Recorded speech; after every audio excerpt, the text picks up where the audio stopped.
But I remember we had an all-night prayer in Zimbabwe, and I invited a guest who came all the way from Ghana. Those who were in Zimbabwe with me at the time remember very well. I invited a guest who came all the way from Ghana. We had an all-night prayer.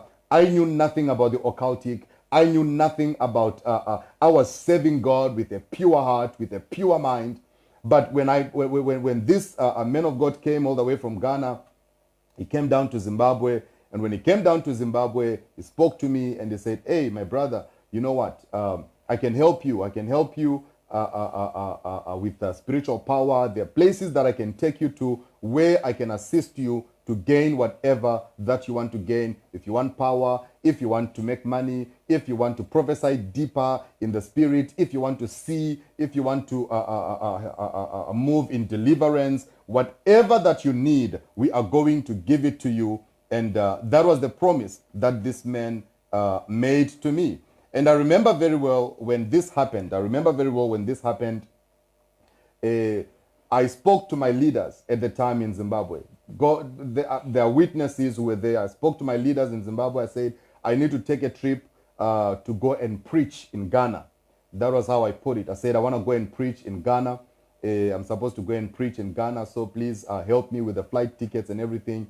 So when I was now getting myself into this thing, I was drifting away from this family because this was a highly spiritual family that I just spoke about.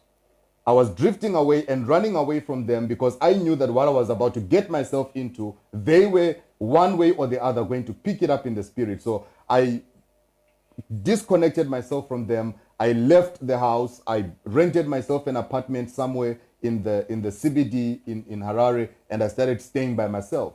So when I was staying by myself there, that was when I traveled. I went to Ghana with this man. We went to Ghana. We got to Ghana. And then he said, no, what we need is not in Ghana. What we need is not in Ghana, but we are going to proceed. I remember we took a flight from Zimbabwe, and then we entered Kenya. Then from Kenya, we slept in Kenya, and then the following day, we took another flight to Accra, Ghana. When we arrived in Accra, Ghana, he said, what we need is not here. We had to take taxis. We crossed from Ghana. We crossed into Togo. Ghana and Togo, they're right next to each other. So we just walked. We used a border. We walked into Togo. We entered Togo. From Togo, it took us, I think, close to a day. We proceeded from Togo. We entered into Benin. We went into Benin. From Togo, we went into Benin. When we got to Benin, we went to a certain place which is called Cotonou. Cotonou, I believe, is one of the highly spiritual places, probably the capital city of voodoo and witchcraft in Africa. And this is a place where we went to. And when we got there, and I want you to know that I'm not sharing this with you because of anything, but I'm sharing this with you because this is my testimony. This is my testimony. This is what I've been through. This is what I have done. And I'm sharing this with you so that I can educate you about things. It gets deeper and deeper. The more I'll speak, the more you get to know what really transpires, what happens. It gets deeper and deeper. So just stay where you are. We got into Cotonou. We went to Cotonou. Then we took a drive from Cotonou. It took us close to 6 hours to get to the village that we're supposed to get to. I don't know the name of that village. I don't remember the name of the village. But when we got to this place, I was given different options. I was given different options of things that I could get. They said if you want to do money rituals, it's available. If you want to make money, if you want to become a millionaire, and you just have snakes spitting money in your house, you just have dwarves coming to going to take money and just bringing money for you, it can happen. We can give it to you. It's possible. So as all this was happening, they gave me different kinds of things. They said if you want to do money rituals, is there. If you want to grow your church, it is available. If you want to if you want to kill somebody, if there's somebody whom you don't like and you want to terminate them through power, it is available. If you have got somebody who has done something to you and you want them to die, it's available. You can have it. If you have, if you want spiritual power, if you want people to fear you, whenever you get to a place, you'll be carrying this certain presence over you that anyone who look at you, they'll just become so afraid of you. We can give it to you. If you want power that anytime you lift up your hands, people will just start falling, we can give you. If you want healing power, we can give you. If you want power for crowds in your church, we can give you. So they said, choose whatever you want. And then I said, okay, tell me. Because at the time I was a very young man, very ambitious. I wanted to become the best in everything. So I said, tell me, if I want to make money, what is the requirement for me to make money? What is it? If I want to do a money ritual, what is the requirement for me to do a money ritual? Then they said, for a money ritual, you have to sacrifice. You have to do human sacrifice. The closest person in your heart, if you are married, for the money ritual to take place, the closest person to your heart is the one you have to sacrifice. If you're married, it's either it's your wife, and if you have got a child, it will be your child. If you are not married, it's either it will be your mother, it will be your father, it will be your anybody, any of your family members. You can sacrifice them. We put them.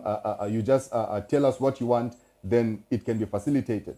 When I got to this village, I remember very well. I know that this information that I'm sharing with you right now is information that I'm not supposed to be sharing, because these places, that is why I said, the more I'll share with you, you'll realize that most of you would think are really spiritual. You are not yet in any level in terms of spirituality. You think you are spiritual, you think you are prayerful simply because you enter into a room and you begin to speak in tongues for 30 minutes and then you go to bed. You are not spiritual. You are nowhere close to being spiritual. So I remember very well when we got to this place, there were actually babies. There were babies everywhere, small babies that were there. And I asked, what is the main purpose of these babies? And this was in Benin. What is the main purpose for all these babies? What are all these babies doing here? And then he said, no, some of these babies, they are for sacrifice. Some of these babies, they are for this. It was scary. It was scary, very scary stuff. Some of these babies are for sacrifice. There are people who come here and they just bring money. They come with money and then they buy the baby. You buy the baby here and then the baby is sacrificed for you here and then you just go. So there was a lot of funny things. There were animals that were there. There were snakes that were there. A whole lot of different things. So then they said, okay, so tonight you are going to sleep in a room. You're going to sleep in this room after you decide whatever that you want to get. So I asked, the guy who took me there is somebody who was already aware of these things. So he was just pushing me forward and saying, you tell him what you want. Me, I'm okay. You tell him what you want. Tell the old man what you want. Very old man, he couldn't even speak proper English. So I would tell him what I want, then you talk to him. I think it was a pidgin English or something like that. So they would communicate in that kind of English, and then you come back to me and say, okay, so what's next? How do we go about it? So I remember when everything was done, I said, okay, the one for money ritual, it's too heavy for me. I cannot do it. I cannot sacrifice. I cannot put human life at stake. I cannot sacrifice any person. Money rituals, I cannot do. It's too deep for me. I cannot. Money rituals, I can't do that. So tell me about other things. Then they said, okay, the lightest thing that you can do, since it's your first time here, we can just do we can give you a god. We can give you a god. We can initiate you.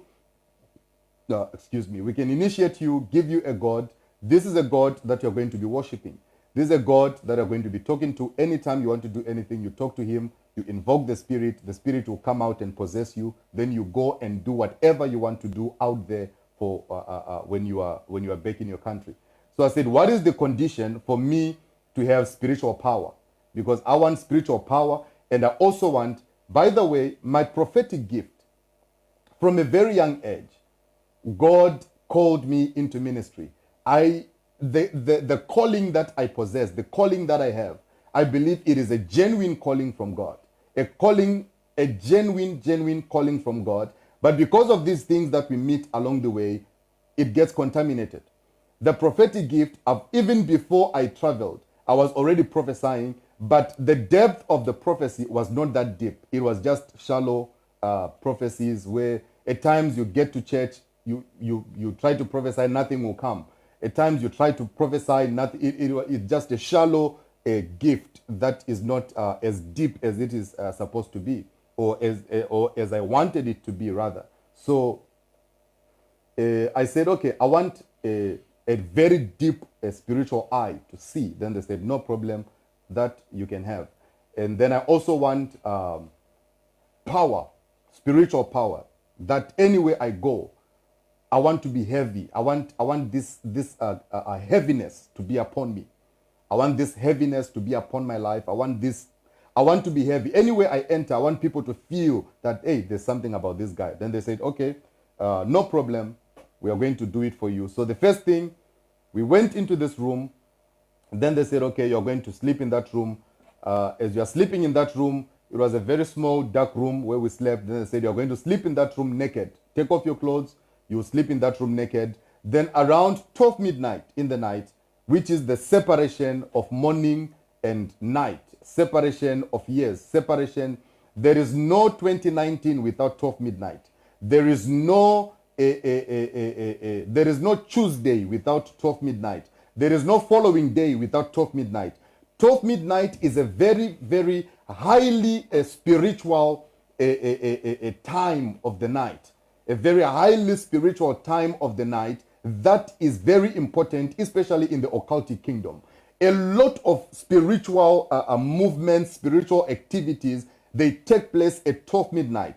It same applies even in the kingdom of God. That is why I have always advised people to say any day, anytime you want to pray, go on your knees at 12 midnight. Because anyone who tries to do any spiritual thing against you, at 12 midnight, that is the hour that those things are done. Because it is an hour of separation. It is a moment of separation, separating the previous day to the next day, the previous year to the next year. So he said, you sleep in this room naked. The things I'm sharing now, these are very deep things that it took me years. It took me years for me to be set free from what I'm sharing with you now. And it took me so many years even for me to carry the boldness to come and speak about it in public. Then he came to me, 12 midnight, and then they said to me, the first thing we are going to do to you, we are going to give you protection. Because before we give you the power, before we give you anything, you have to be spiritually protected. So they came with a razor blade. They used a razor blade on my body. They put seizures. They put incisions on my body. They cut my body in different places, in the front, at the back, on my feet, on my hands, everywhere they cut. And then after they cut, there was a black substance that they used to rub in there. As this substance was being rubbed onto my body, I remember very well the feeling that I had. It's like something, it's like there's something that was being taken out of me, and there's a new me that was coming out. There's a feeling that I felt, a heavy feeling that came upon me as this thing was being rubbed on my body. I felt like I'm no longer myself, but this is now somebody else was coming here. So they rubbed it everywhere, and then they said, you can sleep. The following day, there was a mixture of leaves and things that they brought to me. They brought a mixture of leaves, some other things, blood, chicken blood was in there. Not chicken blood, but it was blood, pigeon blood. Those pigeons that fly. Those pigeons were killed, and then they were put in the water, then mixed, everything was mixed in there, and then they poured it on me. They said, kneel down, then they poured everything on me. After they poured everything on me, I remember very well that they said, now, okay, so now the first part of protection is done. Then the next thing that is going to happen, we now need to initiate you and introduce you to the God you are going to be worshiping. The name of this God is called Atovi. That is the name of the God that I was worshiping at that time. They said, this is the God you're going to be worshiping. And then as you go back to your country, as you go back to your country, we are going to give you something that will be representing this God. And this is going to be your idol. Anytime you want anything, anytime you want to go and preach, anytime you want to go and prophesy, anytime you want anything to happen, this is the God. You're going to bow down to him. You'll do a sacrifice on this God, and then you go and preach. I'll tell you about the sacrifices and how everything was done and stuff like that. So as time went by, not as time went by, but after that was done, we went back again to a different room. This is a room where there were different idols that were in that room. Very scary stuff. The other ones, blood was dripping on them. Some like, you know, those like sculptures. You see those things that what do you call it? Those wooden. What do you call that? The wooden sculptors. You know, those like they'll make a like an idol, like a portrait, like a wooden portrait. Yes, exactly. A wooden, you know, there were a lot of those wooden stuff, but they had different faces. You know, they had different faces on them. They were everywhere in that room. So as I was there, all these things were all over. Everything was everywhere. Everything was all over there. Blood was there. Different stuff was there. So they took out a horn. This issue of a horn is something that is probably known by some people who are watching right now. Some men of God who are watching right there, they are aware of the horn. Those who were close to me at that time, they are aware of the horn because I showed them that this is what I'm using, you know, because they were asking me, hey, how are you doing what you're doing? How are you doing? You know, I said, this is what I'm using. If you want to be like me, then you have to use this thing. But these are not things, you don't just introduce anybody to such things. You don't just introduce random people to such kind of practices like this, because you don't know who's going to expose you, you see. So after that was that they took out a horn, and on this horn, there's some meaty stuff that was stuffed on this horn. Then it was a horn, a very big horn like this size. Then it had a very big head, and on the head there was some meaty stuff that was stuffed on it. And I can tell you that from the time I took that horn, I flew with it to Zimbabwe. Up to the time I threw that horn away, the meat on that horn was still fresh. It had not yet dried up. It had not yet gotten rotten. It was still as fresh as it was. So it was stuffed in there. A red cloth was taken and it was used to cover the whole thing.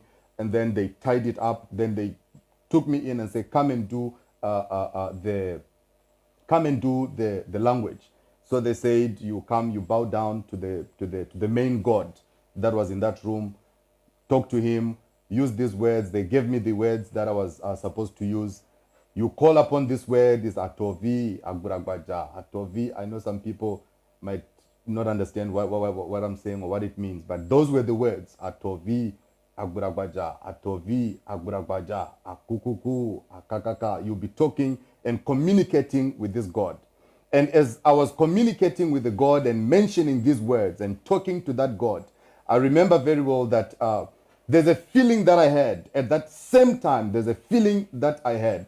Something came and it possessed me at that very same time. And I believe that was the initiation process. I spoke what I spoke, and then they said, take one of the pigeons. I cut off the head of the pigeon.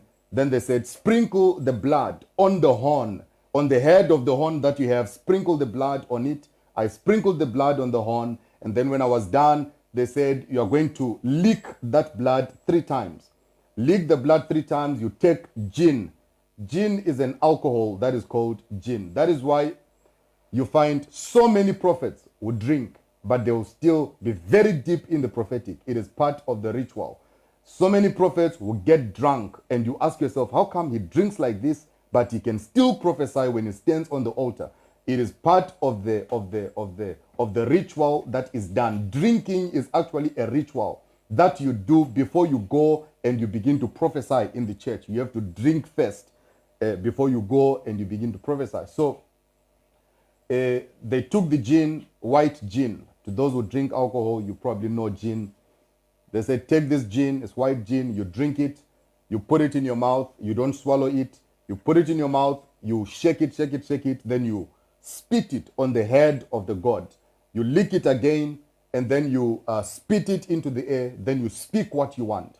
If you want to go and prophesy, you tell it, I want to go and prophesy today. If you want to go and heal the sick, you tell that idol, I want to go and heal the sick today. Then when you stand there, the moment you get to church, everything will just begin to happen. People will be falling over the place. Things will be happening. People will be screaming, shouting things. Some will be losing weight in church. It will be happening instantly. There's videos of people who lost weight in East London as I was there praying, and the video is there on YouTube. They were losing weight as I was there, declaring people were losing weight. This is spiritual power that was at work. So I'll get to that part later on. But so after the God was given, so now I said, am I going to take this God and carry it with me? So where am I going to put this thing? Because what if at the airport they ask me, what do you have in your bag? What am I going to tell them? Then they said, you are going to carry that thing with you to Zimbabwe. Not even one person is going to open that bag. I can tell you that on my way back from that place, so everything was done, the initiation process was done. They gave me the words that I was supposed to use. They told me, when you get home, make sure that every day before you sleep, you have to speak to this God every day before you sleep. And then every day before you go to church, before you go to any gathering, you have to sacrifice on it. You sacrifice either a chicken or a pigeon, the pigeon that flies. You sacrifice either a chicken or a pigeon. So anytime before you go to church to go and preach, or to go and, if you want to do anything spiritual on that day, you have to go on that thing. You sacrifice the pigeon, sacrifice the chicken, you sprinkle the blood on the head, take your gin, put it in your mouth, spit it on the head of that thing. Then when you spit it on the head of that thing, you speak whatever you want. If you want to prophesy, you go and prophesy. You spit it there, you go and prophesy. You go and see whatever you want to see. That is why. Now, okay, so that was done. They told me everything. I wrote down some of the words so that I don't forget. Then I left. As I left that place, I was memorizing all these words, memorizing all these words. So they said some of these words, when you get to church, you must use them as tongues. Whenever you are speaking in the church, because whenever people speak in tongues, you don't understand that language. So whenever you go to church and you're about to invoke the Spirit to be at work, speak this, use these words, but put them in your tongues so that it will sound like you are speaking in tongues, but that time you're invoking a spirit to come and be in that particular place. So everything was, I was told everything, they told me, and then I paid the amount of money that I had to pay. And then after I paid the amount of money I paid, they told me that after every 6 months, you must come back to come and renew what we have given you. You must come back for renewal. You must come back if you want to increase and take it to the next level. If you now want to go and do other things, if you want money rituals, whatever, you just go higher and higher. The higher you go, the deeper you go in terms of protection, the deeper you go in terms of the initiation into the occultic and everything. So I left. So they said, as I'm going to be talking to this God, talking to it, I must make sure that on that day, as I'll be talking to the God, these were the conditions that I was given.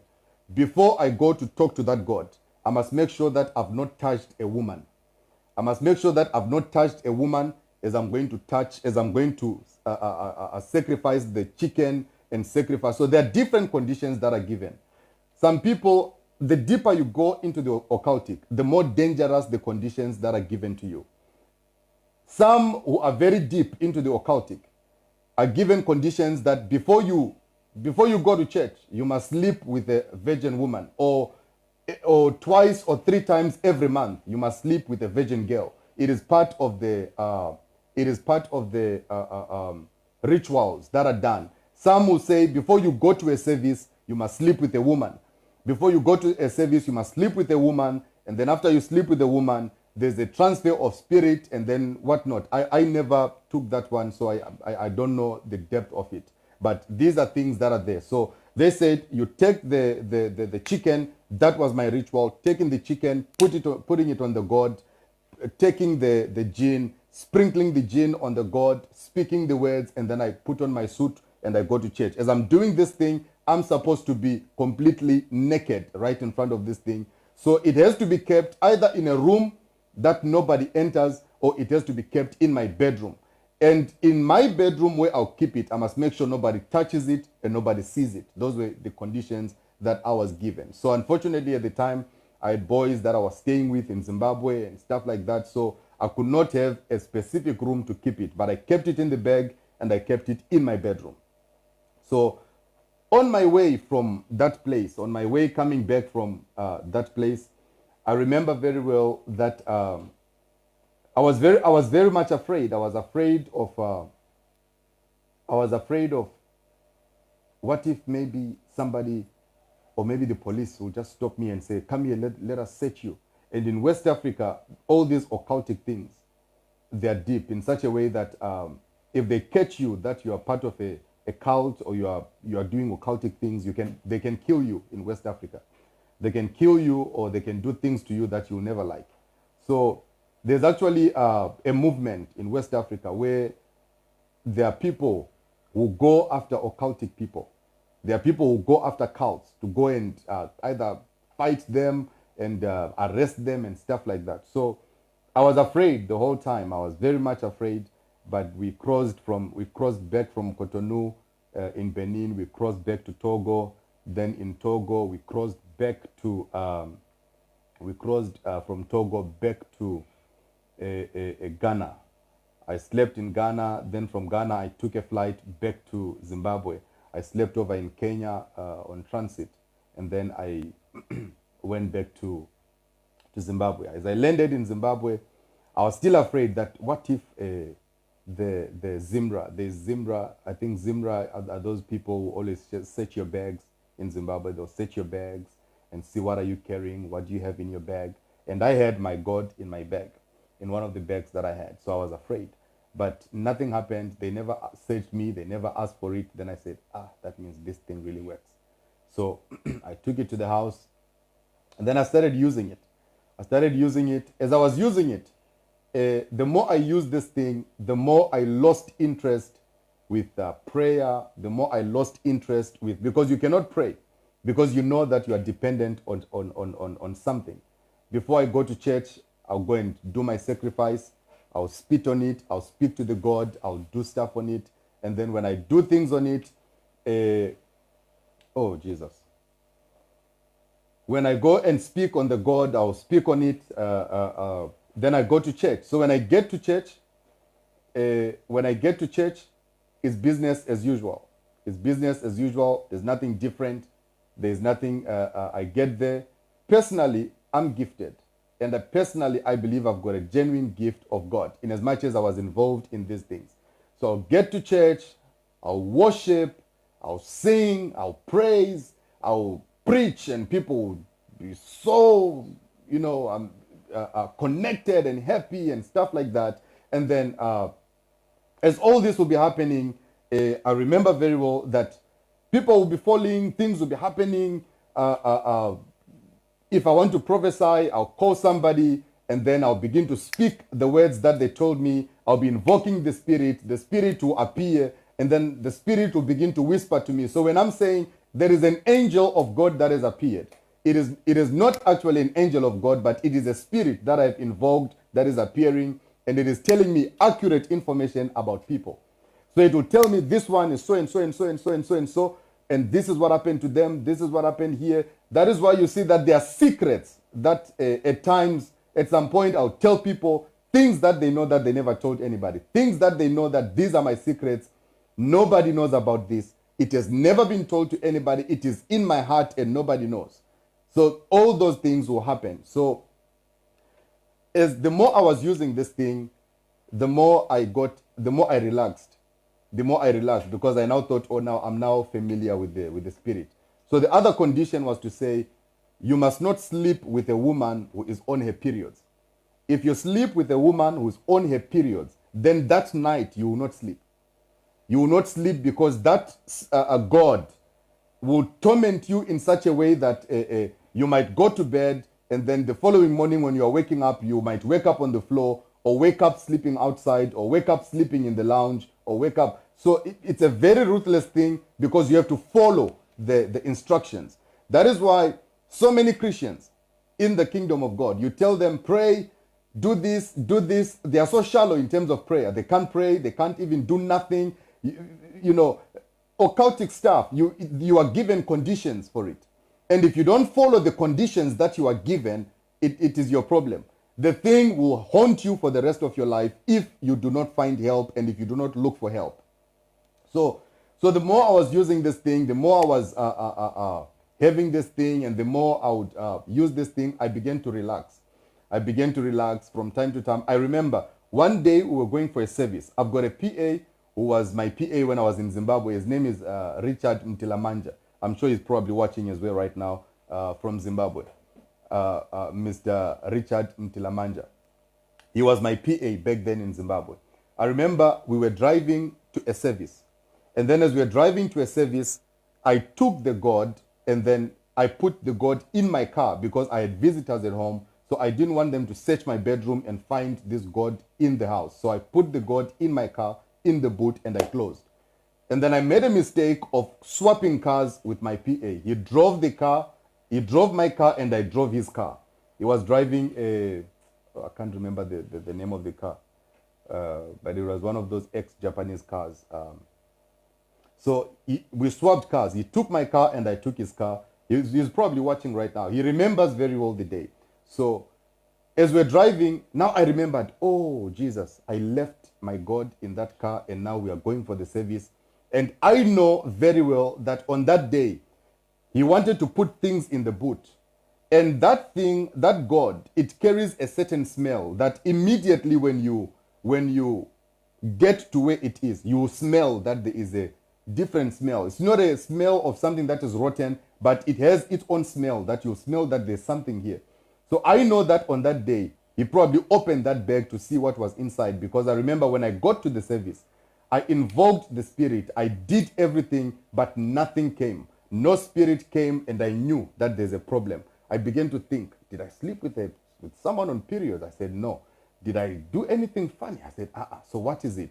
Then I remembered that, oh no, my car was driven by a different person. I didn't ask him, and he never asked me, even up to now. He never asked me, but I know that he saw that God on that day. That is why when I tried to invoke the spirit when I was in the service, that nothing happened and nothing came by. So as time went by, I started losing interest in using this thing. I started losing interest in using it. I would just go to church because I started saying, each time I have to buy a chicken and slaughter a chicken, I have to take gin, I stay with people in the house.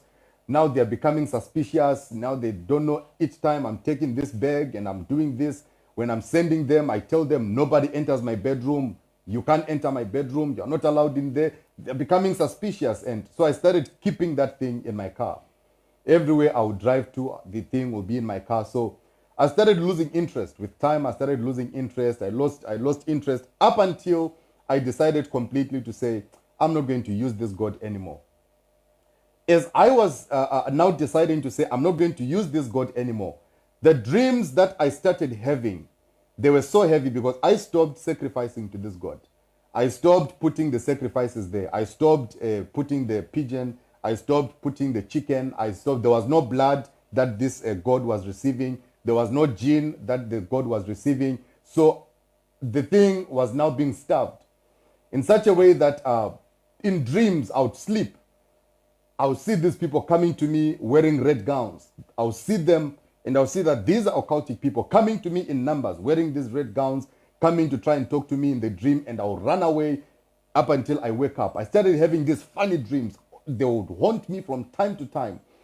I started talking to one of my friends that, hey, listen, man, you know what? This is what I did, and this thing, I'm tired of using this thing. I don't know how I can help myself and stuff. So I was having a church in Zimbabwe, and then as I was there, I said, you know what? I'm just tired of this thing. I don't want to use this thing anymore. I just went to church one day, and I announced that we are going to close down the church today. We are closing down the church in Zimbabwe. We are closing down the church. We are not going to have church anymore until further notice. And then we closed down. I stayed at home.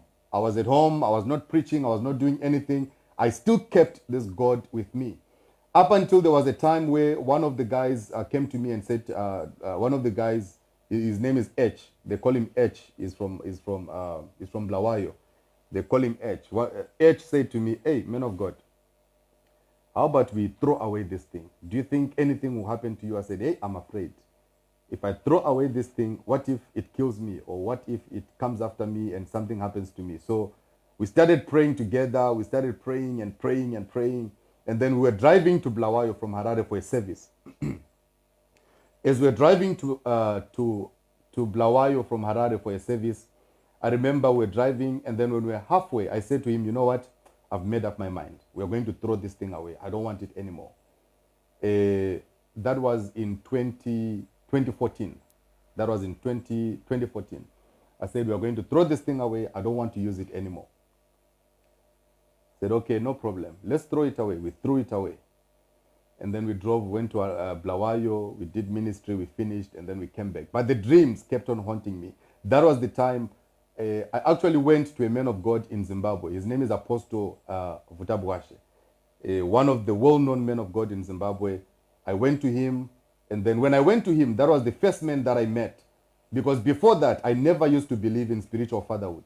When I was in right standing with God, when I was not involved in all this, I never used to believe in fatherhood. I did not want anything that is to do with fatherhood. I used to say God is my father. So that was the first time I said, maybe it's time I start looking for help. I went to Apostle Vutabwashe, and I tried to explain to him that, please pray for me and stuff. But I did not tell him the problem that I had, because I thought he was going to pick it up. So as I was there, I remember it was a service where there's a man of God called Apostle Kayanja, who came from Uganda. He was preaching. It was a big service. So as he was preaching, I kept on going to the front, sowing seeds, dropping seeds on the altar. And as I was doing this, I was not doing this because I was sowing seeds. I was doing this because I wanted this man to pick me and prophesy to me and tell me that, "Young man, this is what you did, and this thing is haunting you. You need help. You don't know how to get out of this thing that you got yourself into." But nothing happened. They never told me anything. And then I remember we went for a leadership class. Leadership class, I was part of it. I put money in an envelope. When we were there, I dropped it at the feet of Apostle Vutabwashe, because I was expecting him to say, "Okay, you have this spirit that is following you, because if you are a true man of God and there's an evil spirit around you, you will definitely pick it up that this is an evil spirit." So that was when I started looking for help, because this thing was haunting me. It was coming in dreams. I would go to church. At times, I would go to church. I would invoke the spirit would come, the spirit would still come. Even after I threw away that God, the spirit would still come, because I believe that the initiation was done spiritually, and whatever that was put on me, it was still there on me. So I needed somebody at that time. I needed a man who was going to say to me, "Listen, for everything that you have done, this is the solution to it. This is the solution out of this thing that you have gotten yourself into." I started looking for help. I met this man. Nothing happened. I became his son. And tell you what, I have something on me. I don't mean to brag or anything. I have something on me that any man of God I meet, they always love me. They always bring me close. So he brought me close. He took me to his house. We had lunch at his house. He's a powerful man of God, truth be told. Powerful man of God. He's a preacher of the word. Great revelation that he carries, and is based in Zimbabwe. I've got nothing bad to say about him, not even one. So he took me to his house. He started praying with me, teaching me scriptures, saying, "Go and preach about this. Is your church registered? You need to go back to church again. Go back and start doing ministry. Go back." So as all this was happening, I was waiting for a day he was going to say to me, "There's a spirit that is not of God inside of you," but it never happened.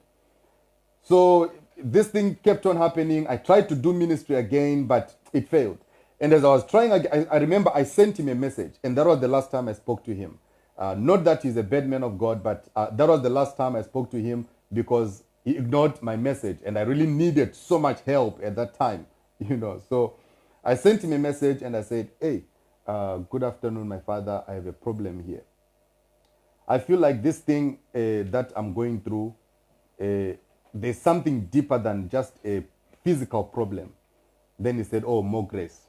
Then I said, there's a problem that I have. It's a spiritual problem and I need help. He said, oh, don't worry, I'm praying for you. And I said, no, that's not the response I'm looking for.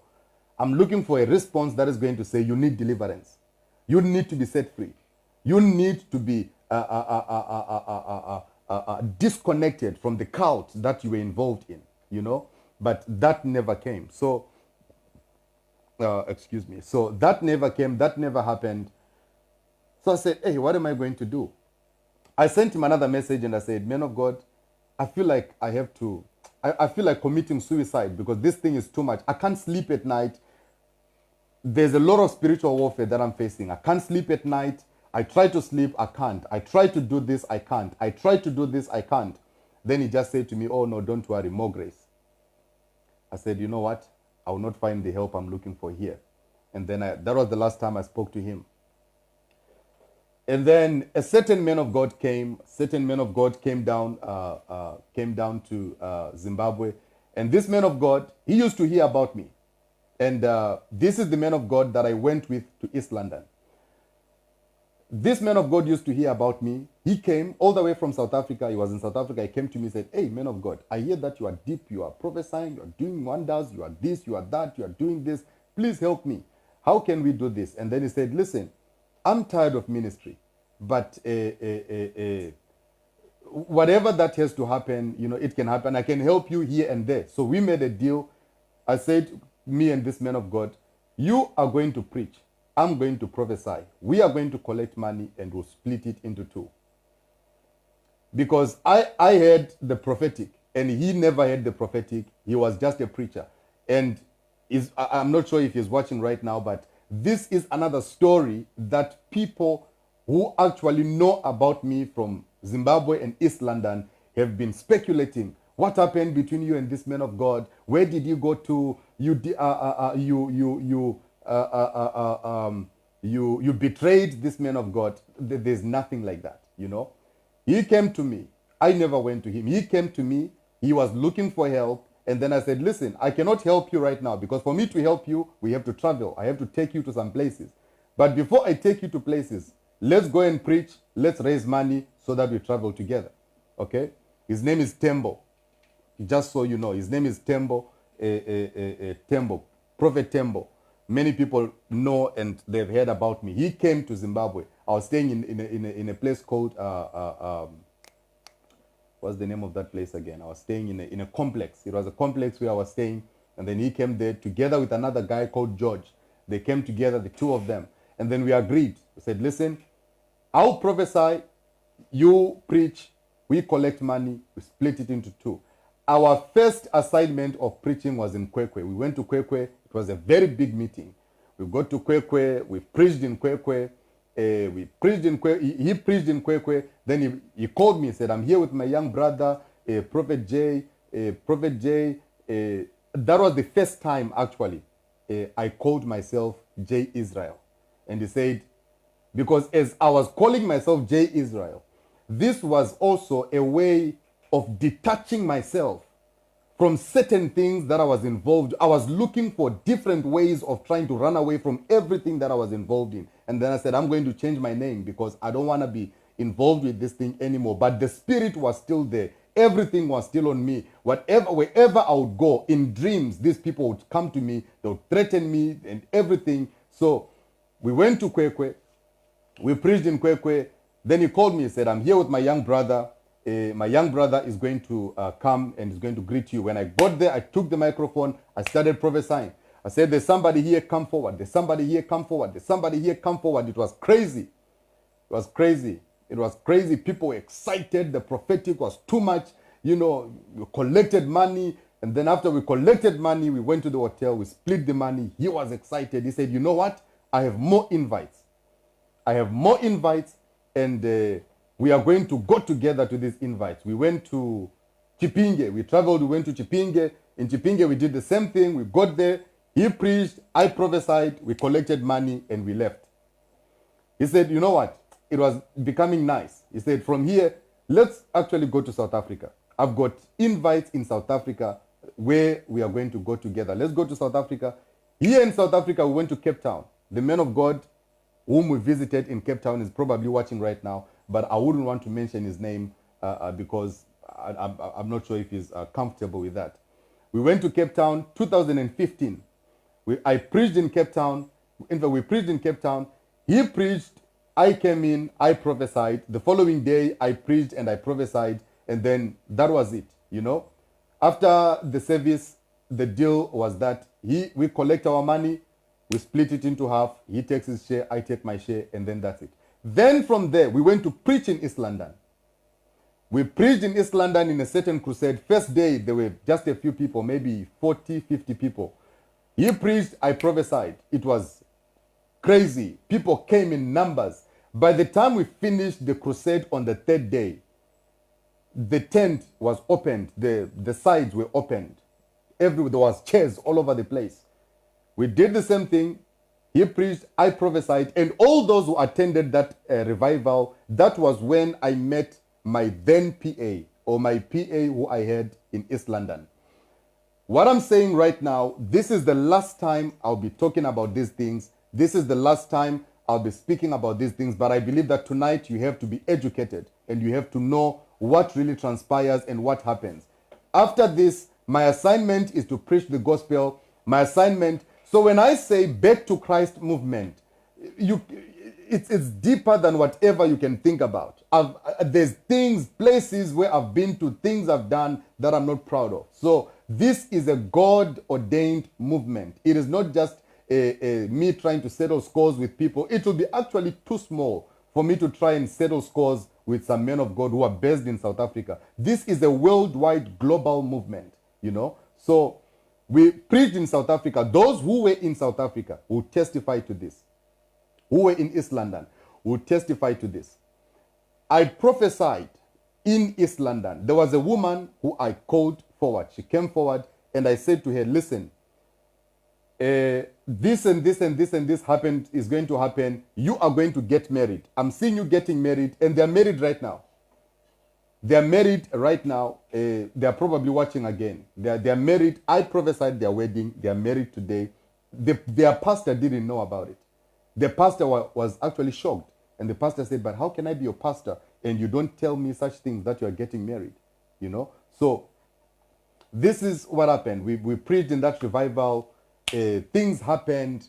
There was a certain prophecy that I gave that there's a man of God that I'm seeing trying to fundraise money to buy a tent. And then one woman called Pumla, I'm sure she's watching right now, from East London. She came forward screaming and said, yes, man of God, what you are talking about, I saw it in my dream.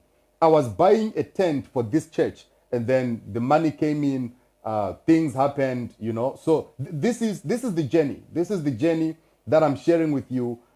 This is the journey that I'm sharing with you, how everything happened. Many people say, oh no, why are you blaming other people? Why are you coming out to say, you know, people are just too fast to relax and calm down, take it easy. You are not the one who walked this journey. You don't know how these things are supposed to be done. So relax and keep quiet wherever you are. You know nothing. Some of you claim to be spiritual. I just look at some people claiming to be spiritual, claiming to hear from God, and I just laugh and say, if only you knew that you are actually a baby in this thing, the things of the Spirit, you know nothing about these things, you know. So that was our entrance in East London. We're in East London. We preached in that crusade. And then afterwards, we were driving and we were at McDonald's. As we were at McDonald's, this is how I met my PA. Her name is Amanda. She's in East London. This is how I met my PA. We were at McDonald's and we were being driven by Pumla. Sitting at the back, myself and Tembo. And then I said to Tembo, you see the car in front of us? It is owned by a woman called Amanda. The husband of this woman is a magistrate. And then Pumla said, oh no, I know her. Let me actually go and talk to her. Then she left. This was after the program. And we knew each other from Norway. This was the first time we were meeting at McDonald's. Then I said to her, okay, let's go and park on the side. The people I'm talking about are watching right now. So I said, let's park on the side. We parked on the side. Then I started telling her that your husband is a major street. I see her becoming a judge. This is what is happening. Your family is like this, things like this. Then the woman said, you know what? I just love you, men of God. You know, I love you so much. What? And then I said, okay, we are having a revival. Bring your husband to the revival. The husband came to the revival. I ministered to her. I spoke to her. But remember, the depth of the prophetic that is being given and the accuracy and precision of the prophetic is very accurate. But the spirit behind whatever prophecy that is given is not from God. The spirit behind whatever accuracy and utterance that I was giving is a spirit that is not from God. But everything I was speaking about was accurate. So each time I come out and I say, no, prophecy is real, but the spirit, it's not like I'm trying to attack people and I'm speaking things that I know, things that I've witnessed. So from there, the man of God I was with, Tembo. I was with Tembo, and then this man of God said, we now left. We went to Port Alfred. As we went to preach again in Port Alfred, but the Port Alfred program was not that successful. Then we left Port Alfred, where we were preaching for another man of God there. Then as we left Port Alfred, we just said, okay, so what can we do? We just need to relax. So we agreed with the PA that I met, the one who became my PA, the one we met at McDonald's. They invited us and they said, men of God, come, you need to rest, you need to relax. So they booked a place, they booked a resort where they went there with the family. You know, we all went there with their family. We had this resort. Everything was nice, you know, We had fun afterwards. Then we had to now go to their house. I stayed at their house together with Tembo. Tembo did something in this house. This is the truth that many people do not know. Tembo did something in this house. When Tembo did what he did, he had to leave the house. He left the house, and then when I spoke to him, he said to me, man of God, I'm going back to Pretoria. I'm going to start a church in Pretoria, and then you start a church in East London. Because we are brothers, we are going to be switching from time to time. You come to Pretoria, I come to East London. You come to East London, I come to Pretoria. That was how we're going to do things. And then I was in East London. We started the church in East London. First week, it was pegged. Second week, it was pegged. We moved from 4 different venues. The whole East London was shaking. Miracles were happening. Prophecies were being given with accuracy and precision. You know, this is the honest truth about the ministry and everything. But the spirit behind everything that was happening was not from God. But the accuracy was there. You see? The accuracy was there. And the fact that I was prophesying by the spirit that is not from God does not mean that I was not gifted. I had my own prophetic gift before entering into these things. But the spirit that was now operating in my life, it had to take things to the next level, where you begin to see things deeper. You begin to, things will be happening. I'm still tormented by this thing. Dreams are still coming. My life I don't understand what is going on. At night, I can't sleep. I can't sleep. I try to sleep. I can't sleep. The only time I can sleep is at 6 a.m. or 7 a.m. in the morning. It got to a point where I could not sleep at all at night. And those who were with me in East London can attest to this. I'm somebody who never used to sleep at night. The whole night I'll be up. I'll only go to bed around 7 or 8 in the morning. And that thing has actually stayed with me even up to now. It has become a habit. It has become a lifestyle that I can't sleep. Even now that I'm out of everything, I'm set free, I'm delivered, I am preaching Christ and I'm doing what I'm doing, the same pattern, the same sleeping patterns are still following me. So I had people around me in East London. Some were prayer warriors.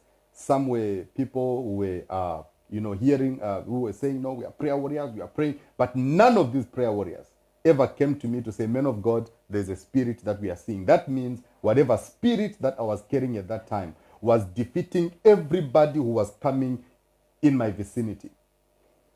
Then 2016, I met the man of God from the UK. When I went to meet this man of God from the UK, the East London church was already established. I was looking for help. I was looking for assistance. I went to him. I sat down with him in 2016 at his house somewhere in Four Ways. Sat down with him in his house, and then I said to him, man of God, Papa, I have a problem. This is what I did. I did 1, 2, 3, 4, 5. I entered into this thing. I became like this, and this happened. I don't know what he thought in his head or what happened to him. I don't know. He just said to me, oh, no, don't worry. We'll deal with it. We'll deal with it. In our family, we don't do those things. What. And then that was it. So I thought he was going to help me and set me free from this problem that I had. I thought he was going to actually deliver me. So me looking for spiritual father, I had a personal problem that I was saying. I remember there was a time in Zimbabwe, together with another man of God from Zimbabwe. He's doing ministry right now here in South Africa. I won't mention his name. Together with him, he also traveled. He went to his own places where he went to, looking for what he was looking for in Zimbabwe, beyond countries, differently. He also traveled. So one day we were sitting. There was a man of God who was coming to preach in Zimbabwe. Back in those, I think it was 2014. Ending of 2014. After I had done what I had done and I traveled, we sat down with this man and we said to each other, listen, look at this. There's a man of God who is coming to the National Sports Stadium. Do you think we should go to this revival? And then I said, my brother, I'm not ready to go to this program.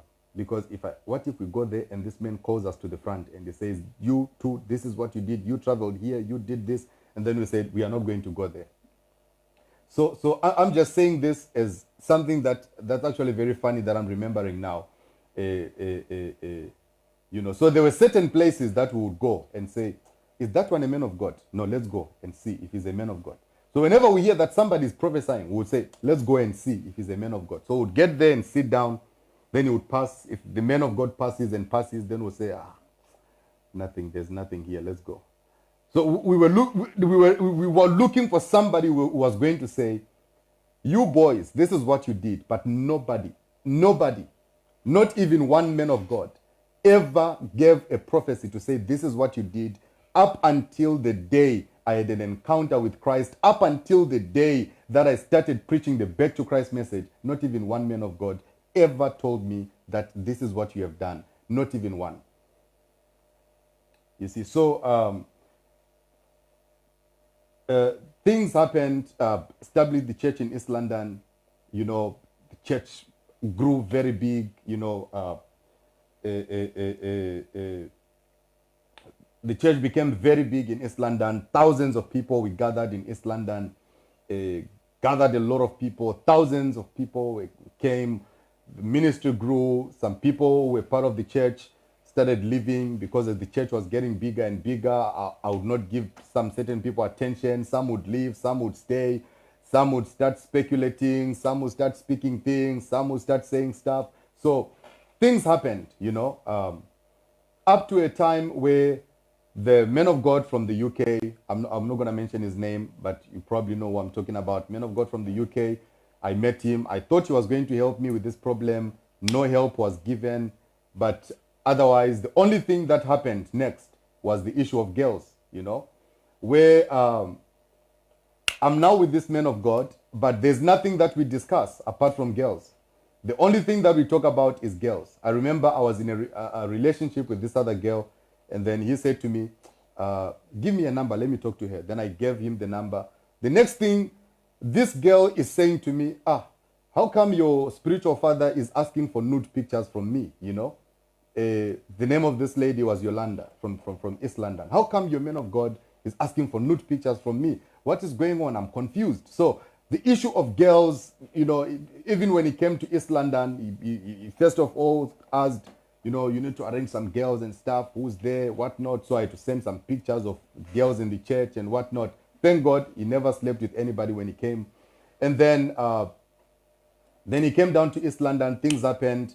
I can tell you that in my journey with this man of God, I learned nothing. But the only thing that I can say I learned was maybe to wear some Angelo Galasso suits. That's the only thing I learned. I learned how to wear Angelo Galasso suits. I learned how to brag about things I didn't have. I learned how to brag about money I didn't have, because that is the lifestyle. You have to brag about money you don't have. You have to brag about cars you don't have. You have to brag about things that don't belong to you. On my social media, I'll be posting cars, posting houses, posting money, going on vacation and doing stuff, you know, flashing and everything. That's the only thing I learned from this man of God. God is my witness. I'm not trying to discredit anybody, but this is my honest truth, and it is the absolute truth that I'm speaking right now. You know, so he came down. The issue that took place where he came, and then he took money, he left. I remember we were on the altar, and then he was collecting offering. Then he called me, he said, "Son, come here." He was on the altar, his wife was standing next to him. There's a picture actually like that on social media. I was there on the altar, his wife was standing next to him, and then he said to me, "Son, your mother just told me that I must give you the suit I'm wearing." I was happy. I knelt down before him. I said, "Thank you, Papa, thank you so much." And then he said, "You see this offering I'm collecting? It is for you, you know, to pay to pay whatever you need to pay." I said, "Papa, thank you so much. At least I'll be able to pay some debts that I have." Surprisingly, the day he was leaving, one of his guys came to me and said, "All the money must be given to the man of God." I said, "But how?" I told my PA that the money that we are collecting, you pay this and that. So I had to go and tell them, "Hey, the money has to go. The money has to go." And then the money went. I remember there was a guy who spent the whole day at church collecting information for him so that he may give him to come and prophesy in church, you know, the following day. I was in Joburg together with him, and I was sitting with him. I have one of my pastors. His name is Victor Bunu. Victor Bunu is actually here with me, the guy who reads the Bible for me. We were in Joburg, and then he said to me, "There's a man I'm seeing." Victor Bunu had changed his social media, Facebook, everything. He had put Victor Mandengosi Israel Bunu. So if you go on my Facebook, he will pop up, because he will be commenting everywhere. Since that time up to today, thank God he's still here with me. He said, there's a man I'm seeing. His name is Victor White. I said, "Yes, Papa, that is Victor Bunu." And he said, yeah. You see, already I'm in your church as I'm sitting here. That time, I saw him on his phone, and I could see that this man is on Facebook. And then he says, "There's Victor White." Then he came to East London. He called Victor White. He's actually here with me in the studio now, and he's hearing this for the first time, and he's probably surprised and shocked at the same time. Then the man of God came to East London. He prophesied to Victor White. He said, "You are Victor White. This I'm seeing, and what. But I'm remembering that, oh no, but this is Facebook stuff, you know." He hears God at times. I don't deny that. But I'm speaking about things that took place, things that happened, you know. So he called another one, then he called another guy. He said, "You had sex yesterday." One tall guy who was in the protocol. He said, "You had sex yesterday." The guy said, yeah. He called one of my pastors who's late right now, may his soul rest in peace. He called him. I think he also said something to him. And then his wife was going around talking to people in their ears. And then she came and she prophesied also. And then that was the whole service. After that service, people said, "Hey, why did we invite this man?" Because the only thing we're hearing about is his bragging, is his houses, his cars, his money. You know, so what have we learned from this? You know, but because people loved me in East London, you know, people loved me in East London, and I can assure you that even up to now, they still love me, you know, because apart from everything, I'm a man with a sincere heart. I'm a man with a clear conscience. I'm a man with a, you know, who's lovable, you know. So because they loved me, they remained in the church. We were so much in debt, and then that was the end of our relationship, me and him, you know, and that was it. Then I went to the Johannesburg pastor. When I went to the Johannesburg pastor, the pastor of Lazarus, when I went there, I'm looking for help. I'm looking for help. I was not looking for spiritual eye. I was not looking for any. I just needed deliverance from this thing that I had put myself into. But when I got there, That is why the first time I actually started preaching the Back to Christ message in 2017 after I left the UK Men of God. You remember that, right? If you go on Facebook right now, the first time I met the Joburg pastor, he said to me, son, preach Christ. Preach Christ. Jesus is glorify Jesus. I said, you know what? In my entire life, I've never met a man of God who speaks like this. I left and I said, you know what? I am preaching back to Christ. Enough of Jesus. Enough of. I started a hashtag that was called Jesus the Celebrity. When I met the Johannesburg pastor, I said Jesus the Celebrity. I was hardcore on the Back to Christ message 2017. Hardcore on the Back to Christ message. Hardcore on the Back to Christ message. Going strong on the Back to Christ message because I believed that I think now I've met a man who is going to lead me to Christ, a man who's going to set me free from the problem that I have. But with time, the more I got closer and closer to him, the more the Back to Christ message died out, the more the Back to Christ message died down. And then I didn't know anything about the fact that you can actually pay somebody to come and sit on a wheelchair and fake a miracle. I was not aware of that, I didn't know anything of that sort, that you can actually pay people to come and prophesy to them, and then I didn't know anything of that sort. But it happened to me for the very first time in Johannesburg. He said to me, I'm going to prophesy to you, and everything I'm going to say to you, you must say, yes, yes, it's true. And I'm there, he prophesies, and then, yes, man of God, Thomas Kruger. You met Thomas Kruger. Yes, it's true. This and that. Yes, yes, yes, yes, yes. After church, we sat down. He said, yeah, that was good. That's how you go. This one is called a parable. There are certain stories that Jesus shared in the Bible, that are called parables. They are not real stories, but they are parables just to boost people's faith. So whenever we do such a thing like this, it is called parable. I said, you know what? I'm taking these parables to East London with me. I'm not leaving these parables here, because if a parable can be this good, I'm going with these parables. These are nice parables. These are good parables. Yeah. These are nice parables.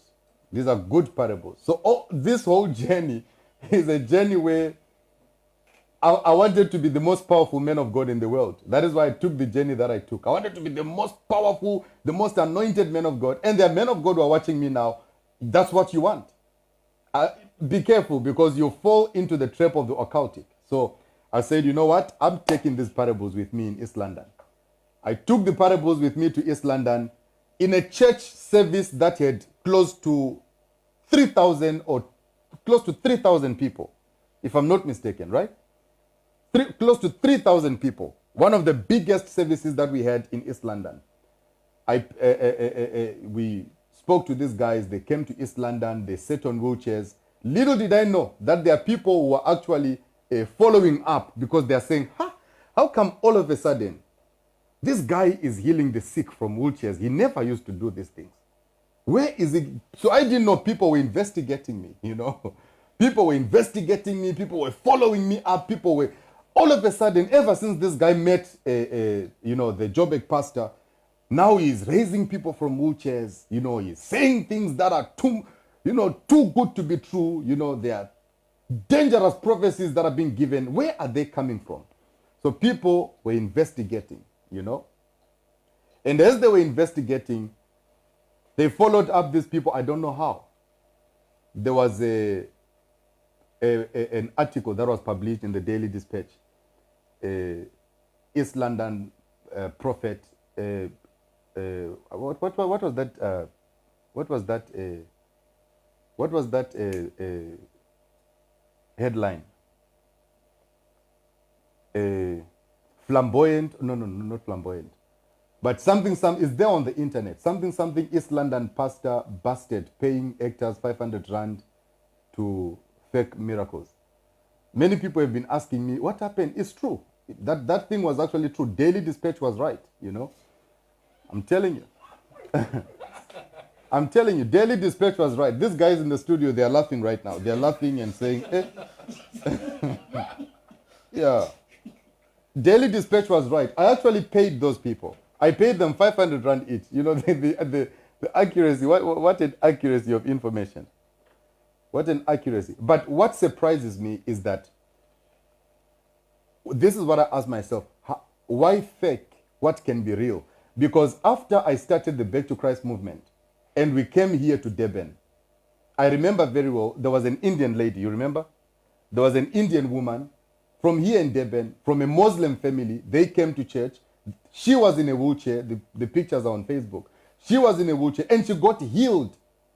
She got healed. So there was no need, to fake something that can be real. When I got into the Back to Christ message, Back to Christ movement, doing things the right way and doing things in a genuine way, real miracle happened. And real miracles were happening, right here in Durban at Blue Lagoon. A Muslim family, they came with their, and there was actually another lady also who was on a wheelchair again. She got healed. Another one was on clashes. She got healed. So there was no need for faking all these things because the real power of God, is there and is available to perform all these miracles, you see. So the Daily Dispatch thing, it was true. It was true. Daily Dispatch was right. Daily Dispatch was very right. They were correct. That miracle was fake. It was fake. The people were paid, and then headline came up. There was actually another lady who started attacking me strong on Facebook. Some of the things she was saying were inaccurate, but some of the things she was saying were actually accurate. I reached out to her and I said, listen, you know what? I want to make peace with you. I want to talk to you. I think tomorrow I'll actually be, I'll be going live on Facebook because today we might have taken so much time for this live broadcast. So tomorrow I'll be going live, and she's not the only one that I'll be inviting live. A lot of other people that I have heard, in the past, I've hurt badly, with my actions, with my selfishness, with my greed, and with my, everything. I'm inviting them live on Facebook because the Lord has been pressing it upon my heart that I have to apologize to these people for everything that I did to them. So I reached out to her and I said, listen, I don't mean to do anything or whatnot, but I want to apologize. And then she said, I hear you, but it is going to take time for me to forgive you. Then I said, listen, I'm sorry for everything that I did to you, everything I ever did to you. I'm sorry.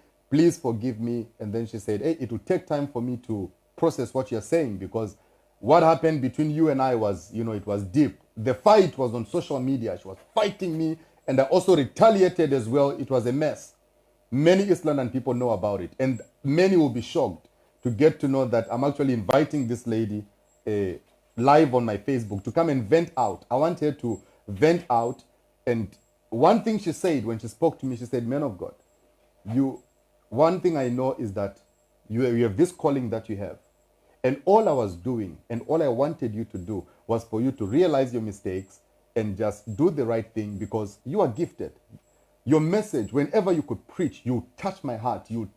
Whenever you would worship, it was nice. I wanted you to stay on your genuine side, not on the other things that you started doing in East London that were not good. I wanted you to stay out of that and continue being on your calling. So I said, listen, it's okay. I'm willing to give you a public apology on my Facebook channel. So probably tomorrow evening, I'll be going live again. I wanted to speak. Whatever I did that she didn't like, whatever I did, and then I'm going to give her a public apology on Facebook. I'll invite other people that I've hurt again. This is something that I cannot do on my own will, but these are things that I can only do because the Spirit of the Lord is upon me, and the Spirit of the Lord and the Spirit of truth is actually manifesting itself in my life. So I said, I want to make peace with everyone. I want to make peace with everyone. I called another man that I took to the Joburg pastor, and when I took him there, I said, listen, remember what he told you? I actually told him everything that he told you, and I want you to forgive me for what I said. Then he said, oh, no, it's fine, man of God. It's okay. I forgive you. It's okay. I'm sure either his family or he is watching right now. So then this is my story. This is this is my journey, you know. For me to be where I am today, this is the journey that I've taken, you know. So in terms of the prophetic, I carry a genuine gift of prophecy. I carry a genuine calling from God. I carry a genuine gift from God. Whenever I cannot sing, but I believe that I'm a worshiper because I love to worship, and that's a gift that God gave me. In terms of preaching, I believe God has given me the gift, you know. In terms of the prophetic, God has given me the gift. But along the way, I try to enhance the gift, you know, add some spices on the gift, add some things and some unnecessary things on the gift and all that, you see. So coming back to what I'm saying, when I went to the Johannesburg pastor, which was my last spiritual father, and after that, my father is God, because only God is the one who managed to set me free. No man of God laid his hands on my head for me to be set free from the powers that were following me all these years. No man of God delivered me from what was tormenting me, but only God. So when I say God is my father, I'm not just saying God is my father because I'm opposing the gift, the fatherhood doctrine or anything. I'm talking about me. He is my father because he personally delivered me. He personally redeemed me. He personally pulled me out from the hands of the enemy. I met, when we were with the Johannesburg pastor and everything, a lot of things happened there. You know, I remember that there were times that I would even pray, but I lost interest in prayer. I lost interest in a lot of things. I lost interest in, you know, so many things. But I would still get to church and I'll sing, preach, prophesy, and after that, I'll go. One time he called me and he said, I want you to come and prophesy. He gave me things that he said, you are going to go and speak this and this and this. And then I said, you know what? I just want to show this man something today, you know. So what he gave me, there's a video that is on YouTube where he said, where he claims that he imparted me. That was not impartation. I was already carrying what I was carrying even when I went to him. And he never saw it. He never saw that this is what I have. In as much as he brought me closer and closer to him, he never saw that this is the kind of spirit that is operating in my life. And this is the kind of things that I'm into. He never saw that. So he called me and he said, listen, I'm giving you, I want you to prophesy today. And he took me to his screen. I stood by his screen. He said, you see this lady? This lady, you prophesy to her. This is what you're going to say to her. I said, okay. I think he gave me about 2 or 3 people. And he said, you tell them this, you tell them this, and you tell them this. So I got to the church. I took the microphone. I started worshiping. When I was worshiping, I went to the first person he gave me. I went to the second person. The video is there on YouTube. Go and look it up for yourself. It says, Prophet J. Israel receives impartation from his spiritual father. That was not impartation. Things I was saying there, he told me. So everything he told me, I said it. And then as I was there, I said, you know what? Let me just say other things that I just want to surprise this man and just shock this man a bit, you know, because these ones he didn't tell me. I just want to surprise him a bit. As I was in the midst of prophesying to all the people that he gave me to prophesy to, I picked at least 2 people that he didn't give me, and he was standing there.